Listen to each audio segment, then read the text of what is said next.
Well, I have the pickup truck parked here empty. It's easy to film this. What I'm going to do next is take those straps off. That's what I call the ones in the middle.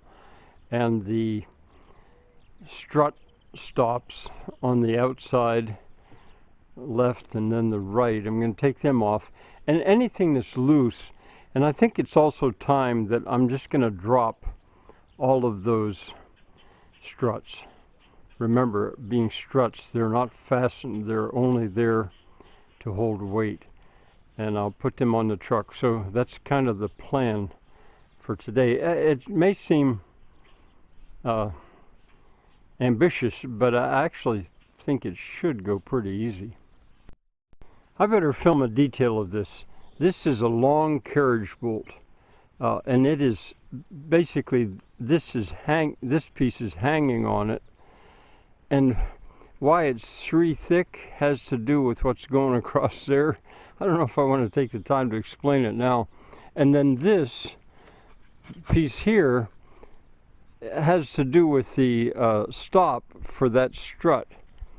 Let me go to the other end and film it as well and see if, yeah, sure enough, here is that long carriage bolt, and that's not as loose. This I can take out because it's not doing anything. All right, now I'm going to go on. I thought I should maybe film this piece before it breaks. It's still being held right there by that long carriage bolt. I'll lift that off, and maybe I can lower it to ground without breaking. I call that piece the strut stop. I managed to get it down, and it didn't break. It would have broken at the splice in the middle. Now remember, I limited myself to 8 foot length, and 8 foot and 8 foot, plus the 5 inches necessary to make the 12 foot 5. It would have broke right there, but it didn't, and I think now I can probably lower it down. How about that? I got it down onto the ground. And it didn't break. So there we have the subjoist, I guess I'd call it, peripheral strut stop.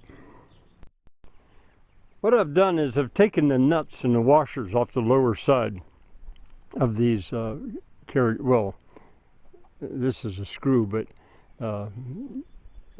carriage bolt is what I'd usually use there. I think it's what I had.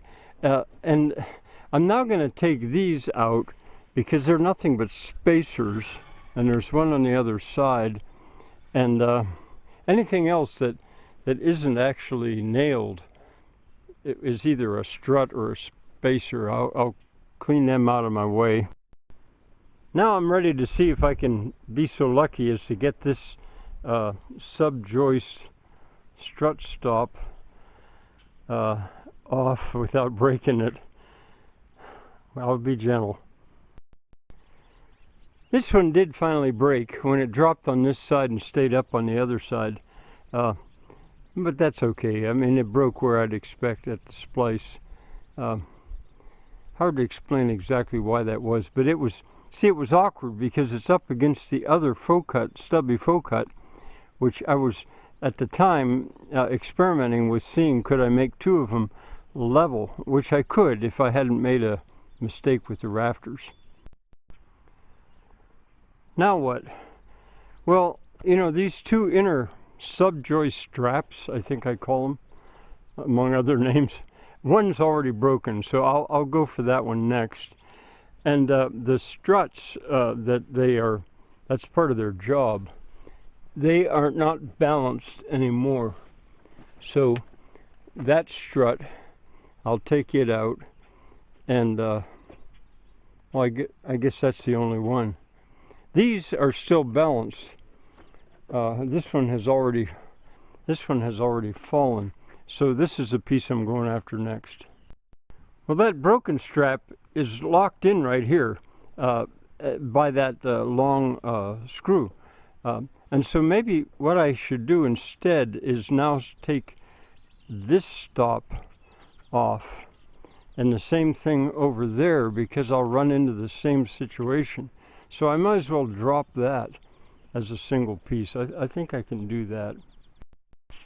Yes, I believe that I can lift this piece.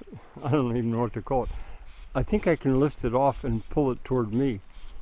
I don't think it's fastened in any other place. Sure enough, it lifted right off. So I'll apply what I learned to the other end now and see if I'm just as lucky over there. A shower, which turned out to be a heavy rain, stopped me for today, but I'll continue tomorrow. The way is, at the moment, the way here is very clear.